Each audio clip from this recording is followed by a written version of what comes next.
Guys मैं शुरू करने वाला हूँ एक नया बिज़नेस और आज हम करेंगे उसका ओवरव्यू कि आइडिया क्या है जिस पर मैं काम करने लगा।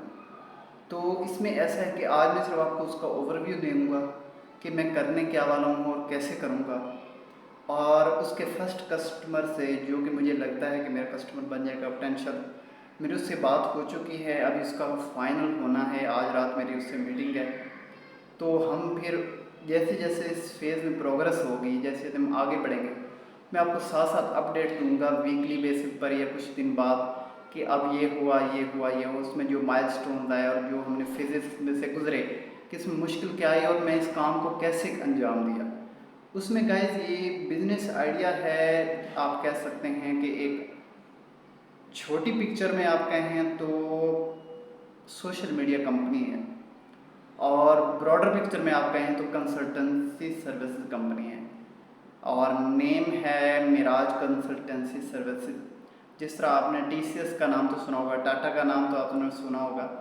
जो कि बहुत मशहूर एक इंडियन कंपनी है। कंसल्टेंसी सर्विसेज भी है उनकी टीसीएस के नाम से, टाटा मोटर्स भी है, टाटा स्टील, मतलब बहुत ज़्यादा उनका एक बहुत बड़ी कंपनी है। तो हम कंसल्टेंसी सर्विसेज पर काम करने लगे हैं ब्रॉडर पिक्चर में। उसमें होगा क्या कि हम जो बिजनेसेस हैं, छोटे बिजनेस, मीडियम रेंज बिजनेस और लार्ज ऑर्गेनाइजेशन, हम उनको डिजिटल सर्विसेज प्रोवाइड करेंगे और उनकी डिजिटाइजेशन में रोल अदा करेंगे। फॉर एग्जांपल एक काम जो है वो फिजिकल तो कर ही रहे हैं, लेकिन उनका जो तमाम काम है उसको डिजिटल कैसे करना है। वो चाहे छोटा बिजनेस हो, बड़ा बिजनेस हो, जो वो काम कर रहे हैं उसको कंप्यूटर में आईटी और सॉफ्टवेयर के ज़रिए उसको कैसे दे सकते हैं। उनका सारा रिकॉर्ड हो, डाटा हो, सारा कुछ हो, उनको सॉफ्टवेयर लगाकर, चाहे वो कोई रेस्टोरेंट है, मेडिकल है, कोई कंपनी है, कोई छोटा बिजनेस है, किसी तरह कॉन्ट्रैक्ट बेस्ड बिजनेस है, कोई रिटेल कंपनी है, रिटेल हो, बाज़ार में तो वैसे फिजिकल बेच रहे हैं, लेकिन हम उनको कंसल्टेंसी के ज़रिए उनको बताएंगे कि आप इस तरह इस बिज़नेस को आप डिजिटल कर सकते हैं। हम उनके सोशल मीडिया पर भी उनको लाएंगे, क्योंकि वो चाहे काम बहुत अच्छा करें, 10 साल से करें, 15 साल से करें, लेकिन इस आईटी का नॉलेज ना होने की वजह से वो डिजिटल फील्ड को, डिजिटल चीज़ों को उतना इस्तेमाल नहीं कर रहे। फॉर एग्जाम्पल आप देखते हैं कि आजकल आपने देखा होगा कि मार्केट में कुछ बिजनेस कोई इतने आगे होते नहीं हैं, लेकिन सिर्फ वो सोशल मीडिया का भरपूर फ़ायदा उठाते हैं और उनका बहुत ज़्यादा ब्रांड अवेयरनेस होती है कि दूर दूर तक पता होता है। फॉर एग्जाम्पल मैं आपको एक मिसाल देता हूँ कि मैंने एक स्कूल का देखा, स्कूल रियलिटी में कह रहा हूँ, एक स्कूल का देखा कि उनका यूट्यूब अकाउंट था और उस पर वो यूट्यूब अकाउंट पर हर कुछ अपडेट डाल रहे हैं। मुझे नहीं पता कि वो स्कूल कितना अच्छा है, कोई ब्रांड है, कोई इदारा है, जिस तरह आप यहाँ पर पंजाब अलाइड और दूसरे स्कूल देखते हैं, उस तरह का स्कूल है। उस हाई लेवल का नहीं था, मतलब ग्रामर स्कूल जिस तरह आम होते हैं, तो उस तरह स्कूल था, लेकिन वो सोशल मीडिया का भरपूर इस्तेमाल कर रहे थे, फेसबुक का, यूट्यूब के ज़रिए। मतलब इन चीज़ों का इस्तेमाल करना चाहिए कि ये चीज़ें क्यों होती हैं, ताकि आपकी अवेयरनेस के लिए और आप इनका यूज़ करके एक अच्छी मार्केट में अपनी वैल्यू क्रिएट कर सकते हैं। ठीक है, आपका काम तो हो रहा है, ठीक है, डिजिटल के बगैर भी हो रहा है, लेकिन उसको अगर आप डिजिटल करेंगे तो उसका इम्पैक्ट ज़्यादा होगा, उसकी अवेयरनेस ज़्यादा होगी, ठीक है ना। और वो मॉनेटरीली भी, पैसों के जरिए भी वो आपको फाइनेंशियली भी बेनिफिट कर रहा है, ठीक है। तो हमारा ये मकसद है कि हम उन बिज़नेस को, जो मेरा कोर मकसद है, मैं आपको सच बताऊँ, वो ये है कि लोगों को जितना वो अर्न कर रहे हैं, उनको जहाँ पर उन लैक कर रहे हैं आईटी डिजिटल नॉलेज में, उनको उसमें हेल्प करके, ताकि उनकी सेल्स बढ़े, उनका कारोबार बढ़े। वो 15 साल से काम कर रहे हैं और अभी तक वो वहीं पर हैं, कोई उनकी खास प्रोग्रेस नहीं हुई। और हालांकि कंपनी 2 साल में काम करके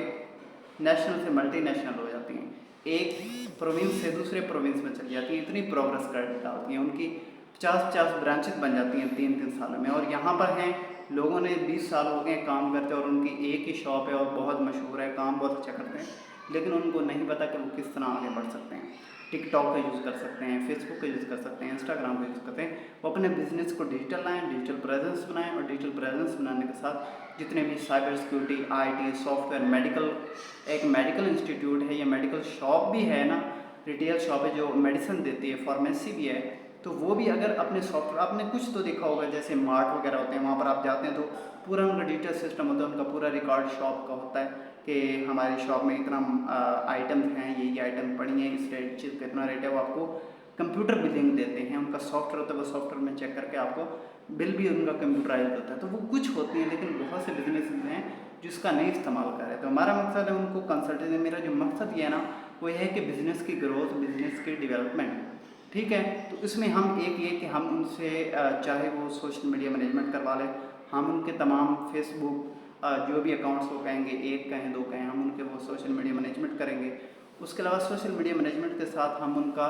बिज़नेस को डेवलप करने में उनके पूरी कंसल्टेंसी करेंगे, उनका पूरा बिज़नेस डिजिटाइज करने में, सॉफ्टवेयर इंस्टॉल करना, पूरा उनका सिस्टम वो करने में हेल्प करेंगे। और जितना हो सका हम उनको अपना, हमारी जो एफर्ट होगी हम उनको सर्विसेज प्रोवाइड करेंगे। कॉन्ट्रैक्ट बेसिस पे होगा कि हमें प्रोजेक्ट मिलेगा, हमने फलां कंपनी के साथ। फॉर एग्जाम्पल जो अब मैंने कस्टमर से बात की है उसका ये है कि वो कंस्ट्रक्शन कंपनी है, वो काम कर रहे हैं और बहुत अच्छा काम कर रहे हैं और उनके बहुत बड़े प्रोजेक्ट्स चल रहे हैं, लेकिन उन्होंने अभी तक सोशल मीडिया का यूज़ नहीं किया उतना,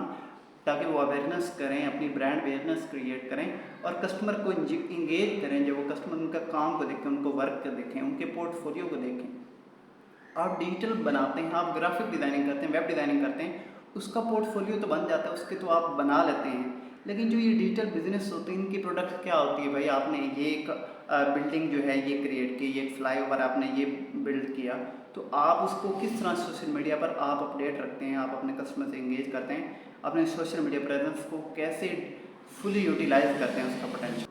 तो इसलिए ये बिज़नेस जो है स्टार्ट में हमारा ये कि हम सोशल मीडिया मैनेज करेंगे, उनके ऐड चलाएंगे, कंपेन चलाएंगे। मैं आपको उसका जो पूरा है, फॉर एग्जाम्पल आप यहाँ पर देख सकते हैं स्क्रीन को सीधा करके, तो यहाँ पर आपको शो हो रहा होगा जो मैंने डिजिटल सर्विसेज जो हम प्रोवाइड करेंगे। ठीक हो गया, ये मैंने उसका बैनर भी बनाया और मैं बैनर आपको शेयर भी कर दूँगा। तो ये वाली सर्विसेज अभी हम स्टार्ट में कर रहे हैं। उसके बाद अभी हम स्मॉल मतलब कि अभी ट्रेनिंग भी करनी है ना, क्योंकि इसमें मैं कह रहा हूँ कि वर्क होगा, अभी ऑफिस नहीं है, ठीक है, और कुछ खास हम इसमें खर्च नहीं करें। इसमें होगा कि काम होगा तो हमारे मनी इन्वेस्टमेंट, टाइम की इन्वेस्टमेंट होगी, अदरवाइज नहीं होगी, ठीक होगा। तो ये सर्विसेज बेस्ड हम काम करेंगे और इंशाल्लाह प्रोजेक्ट्स पे प्रोजेक्ट्स। और इसको मेरा करने का इरादा ये है कि शुरू में फॉर एग्जाम्पल मुझे एक प्रोजेक्ट मिल गया कि मुझे इस कंस्ट्रक्शन कंपनी के मुझे एड्स चलाने हैं, एड्स को रन करना है, मॉनिटर करना है, उससे रिजल्ट को गैदर करना है, गेन करना है, कस्टमर को इंगेज करना है, उनके फेसबुक चलानी है, उनका टिकटॉक का अकाउंट जो है वो मैनेज करना है, उनका यूट्यूब अकाउंट वो मैनेज करना है। तो इस तरह मेरा होगा कि मैं इनके सोशल मीडिया को मैनेज करूँ और मैं उसका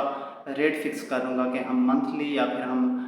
माइलस्टोन बेसिस पे कि आपके इतने हम कस्टमर बेसिस के हम आपको इतने कस्टमर ला कर देंगे तो हम इतना अंदर से अपना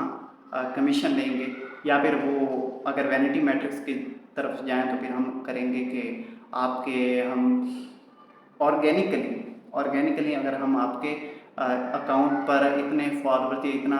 क्रिएट करेंगे, क्योंकि मुझे उसने अपना दिखाया, उसने कहा फेसबुक पेज मैंने अभी बनाया और उसकी ज़ीरो प्रोग्रेस है। मैं कर रहा हूँ लेकिन मुझे मैनेज नहीं हो रहा, मुझे कोई बंदा चाहिए, क्योंकि वो फिजिकल काम कर रहे हैं, उनको पास डिजिटल रिसोर्स नहीं है, ना वो खुद हैं कि उनके पास इतना टाइम हो कि वो डिजिटल आकर उसको मैनेज कर सके, अपना फेसबुक पेज को एक्टिवली रन कर सके। तो हमारा काम ये होगा, हम उससे लेंगे और हम उसको प्रोग्रेस करेंगे उनके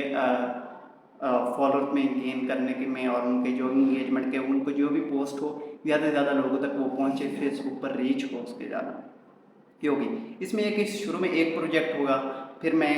दूसरा प्रोजेक्ट कर जैसे मुझे मिलेगा, फॉर एग्जाम्पल कोई बंदा कहता है कि मुझे यूट्यूब में वीडियो तो अपलोड कर सकता हूँ लेकिन मुझे उसकी सारी सेटिंग वो मुझे नहीं इतना पता, तो हम उसका यूट्यूब अकाउंट मैनेज करेंगे, एसईओ ये वो, टाइटल का थोड़ा बहुत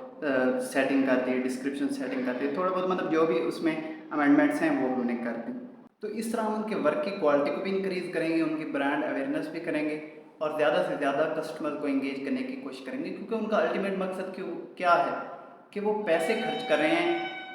मनी स्पेंड कर रहे हैं हमारे पास, उनके पास ज़्यादा से ज़्यादा कस्टमर आएँ। तो मेरा फोकस यही होगा कि मुझे अपने लिए बाद में मेरा मकसद ये है कि उनका बिज़नेस ग्रो हो। अगर उनका बिज़नेस ग्रो होगा तो ये मेरा मकसद फुलफ़िल होगा कि जिस काम के लिए उन्होंने मुझे मेरी सर्विसेज को हायर किया, मैंने सक्सेसफुली उनका बिज़नेस जो उनको दिन के 50 ऑर्डर आ रहे थे, अगर कोई एक बिज़नेस है फॉर एग्जाम्पल, अगर एक स्वीट शॉप भी है, तो वो वैसे तो स्वीट शॉप बहुत मशहूर है और लोग वहाँ से जाकर लेते हैं, लेकिन वो डिजिटली भी उसकी डिलीवरी टाइप भी करें, उसको डिजिटल भी करें, लोग घर से बैठकर ऑर्डर कर सकें, उसका डिजिटल उसका डिलीवरी का सिस्टम भी रखें कि लोगों को जो सहूलत वो वहाँ पर दे रहे हैं वो लोगों को घर बैठे भी मुयस्सर हो। तो ये मेरा मकसद है कि उनको ज़्यादा से ज़्यादा कस्टमर इंगेज करके दें ताकि उनका फुलफिल हो सके और वो सेटिस्फाई हो सकें और मैं भी सेटिस्फाई हो सकूँ कि जो काम मैं करना चाहता था वो मैं कर रहा हूँ। और इससे ब्रॉडर पिक्चर में इससे इकोनॉमी में बड़ा अच्छा इफेक्ट पड़ता है कि आप एक कंस्ट्रक्टिव रोल कर रहे हैं किसी भी काम को इंक्रीज करने के लिए, लोगों को नॉलेज में, लोगों को अवेयरनेस में, लोगों को बताने में। क्योंकि मुझे पसंद है कि मैं जितना कर सकता हूँ मैं लोगों को करूँ। लेकिन नॉन प्रॉफिट काम मैंने 3 साल किया है मेरा इनकॉर्पोरेटिव के नाम से।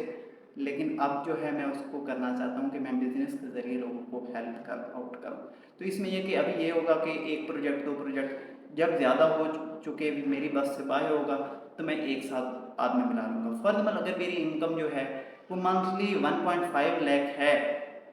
तो मुझे दुख तो नहीं होगा कि अगर मैं 30,000 पे 40,000 पे मैं एक आदमी हायर कर लूँ जो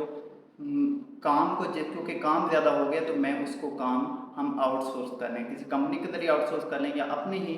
नया एम्प्लॉय ऐड कर लें, किसी एम्प्लॉय को हायर कर लें, वो सारे अकाउंट्स को मैनेज करेगा, वो सारा कुछ करेगा। मतलब उसको एक पार्ट का करेंगे, कुछ मैं करूँगा कुछ वो करेगा। फिर और ज़्यादा हुआ तो हम इस तरह गेन करके अपने एम्प्लॉयज़ को भी बढ़ा सकते हैं और स्किल बेस्ड पर जिस चीज़ का मेरे पास इल्म है मैं उस चीज़ के बारे में तो लोगों को गाइड करूँगा ही करूँगा। लेकिन जिस चीज़ का नहीं इल्म है उसके बारे में हम एक्सपर्ट को हायर करेंगे और हम उस चीज़ को अच्छे से अच्छा करने के लिए फॉर एग्जाम्पल एक हद तक तो मैं एसईओ कर लूँगा क्योंकि मैं एसईओ कर लेता हूँ वेबसाइट के भी, अकाउंट्स के भी, यूट्यूब के भी, मतलब बाकी हर चीज़ों के एसईओ कर लेता हूँ। लेकिन एक हद तक कर लेता हूँ, लेकिन उससे अगर ज़्यादा कुछ करना हो, बड़ा प्रोजेक्ट हुआ तो हम उसके एसईओ के एक्सपर्ट को हायर कर लेंगे, आउटसोर्स कर लेंगे किसी कंपनी से ताकि वो उसको काम को कर सके। क्योंकि हमारा मकसद है क्वालिटी वर्क और कस्टमर की सेटिस्फेक्शन। बाद में हमारा आता है कि भाई हमें कितना हम इससे प्रॉफिट होता है, प्रॉफिट बिजनेस, क्योंकि हम इस बिजनेस को बहुत ही कम इन्वेस्टमेंट या कह लें कि नो इन्वेस्टमेंट करें, सिर्फ इंटरनेट का खर्च होगा, बाकी तो अपना टाइम और टाइम की इन्वेस्टमेंट है तो वो इंशाल्लाह हो जाएगी। तो गाइस होपफुली अब मैं आपको इसकी अपडेट दूंगा कि जैसे ही हम इसको प्रोग्रेस करेंगे कि क्या हुआ, कैसे किया और अब हम कहाँ जा रहे हैं और अब हम करना, क्योंकि इसमें अगर चैलेंज आए तो हम अपना प्लान को हम चेंज भी करेंगे। फ्लेक्सिबल होना पड़ता है बिजनेस में। मैंने आज से पहले 5-7 बिजनेस रन करके देखे हैं और मेरी कंपनी मिराज इनकॉर्पोरेटेड का फॉलो भी कर सके ताकि आपको पता लगे कि मैं क्या क्या काम कर रहा हूँ। और पहले भी मेरे काफ़ी ज़्यादा प्रोजेक्ट्स चल रहे हैं, लेकिन मैं इसको एक नए बिजनेस के तौर पर स्टार्ट करना चाहता हूँ और इसका पूरा जर्नी में डॉक्यूमेंट करूँगा, आपको साथ साथ बताता रहूँगा कि अब क्या हुआ और हमने अगर ये मुश्किल आई है तो मैं आपसे मुश्किल भी शेयर करूँगा और फिर हम उसका सॉल्यूशन भी ढूंढेंगे और मैं आपके सजेशन भी लूँगा। इसमें वर्ल्ड वे नहीं होगा। आपको बताने का ये मकसद है कि एक तो आपको अंडरस्टैंडिंग हो प्रोसेस की कि किस तरह रियल वर्ल्ड में काम होता है और दूसरा ये है कि मेरे जैसे 21 ईयर्स ओल्ड को क्या क्या चैलेंजेस आते हैं और तीसरा ये कि आप भी मुझे अपनी इनपुट दे सकें, क्योंकि एक माइंड जब सोचेगा तो वो एक पर्सपेक्टिव से सोचेगा। आप जब उस प्रॉब्लम को सुनेंगे या मैं आपको बताऊंगा तो आप भी उसमें अपने काबिलियत के मुताबिक आप भी मुझे अपना मशवरा दे सकते हैं। आपकी मैं हर आदमी का जो पर्सपेक्टिव है वो मैटर करता है, क्योंकि मैं अपने लिए नहीं कर रहा, मैं लोगों के लिए कर रहा हूँ, इसलिए लोगों का पर्सपेक्टिव भी जानना जरूरी है। तो आप मुझे बताइएगा कि इसमें हम ऐसे भी कर सकते हैं। तो होपफुली इंशाल्लाह आपको हेल्पफुल साबित होगा और मैं आपको इसके बारे में गाइड करता रहूँगा। बहुत शुक्रिया गाइस मुझे सुनने के लिए। वीडियो थोड़ी लंबी होगी लेकिन आपको आज के बारे में बताना ज़रूरी था। आइंदा जो अपडेट्स होंगी वो वीडियो इंशाल्लाह शॉर्ट होंगी। जज़ाकल्लाह।